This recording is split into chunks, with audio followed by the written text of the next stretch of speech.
going into the regular day.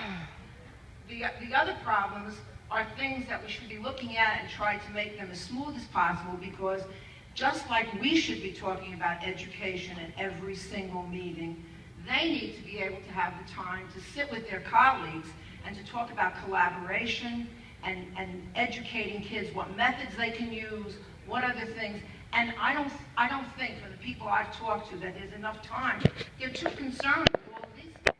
So I'm just hoping that all of you will have the opportunity to be able to sit with your colleagues and really start to, because it isn't about computers and it isn't about all of those other things.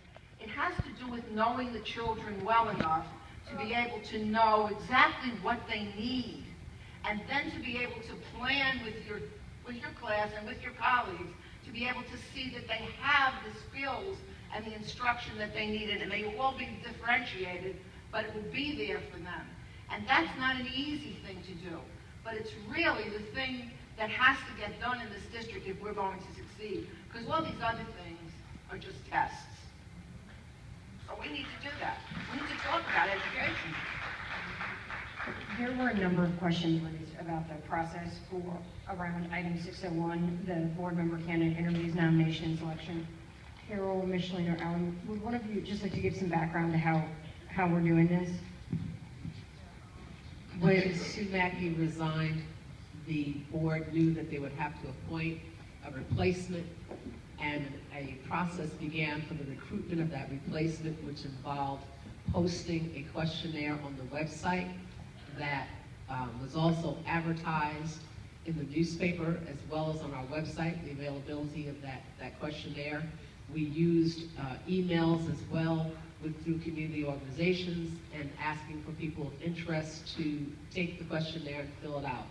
The questionnaire was due back to the board on the 21st, on Tuesday, and out of that process, we had 5 candidates. One has withdrawn, it's my understanding, and there are now 4. We will interview those candidates this evening. There are 4 questions that the board will ask on a rotating basis. We will ask the same questions of all the candidates. After they have given their responses, we're going to ask them to limit each response to 2 minutes. And after they have given their responses, the board will deliberate and come back in and vote. Carol, will we be putting the questionnaires that we receive, will we make those available publicly? And I appreciate the comments that we heard this evening. And I think that we should do that, and we should make it part of our policy going forward, that when we have these questionnaires, we will put them on our website. I think when they would have gone on is probably just yesterday, after the deadline for the submission of questionnaires, so they would have been up for at least a day for people to see. But we can still put them up there for people to see, and I think that's something we should do going forward. Okay, great. Thank you. Are there any other comments from the board? Yes. Marilyn. I don't intend to participate in this process. I have nothing against the candidates, but I don't think that just our being elected as board members qualifies us to choose another board member. That's when right. The democratic process. That's right.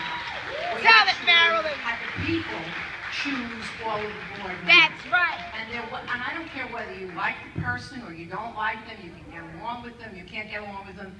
There was a democratic process that we used. And why I don't change care it? whether people agree with me, you do as you like, but I personally do not want to participate in something where the public has already spoken. They've already told We're us the what they people. want. So that's just my thinking, and that's all there is to it. Right thing to Through do. the chair, the law and the rules governing school board governance allow and in fact instruct school boards to participate in this kind of process.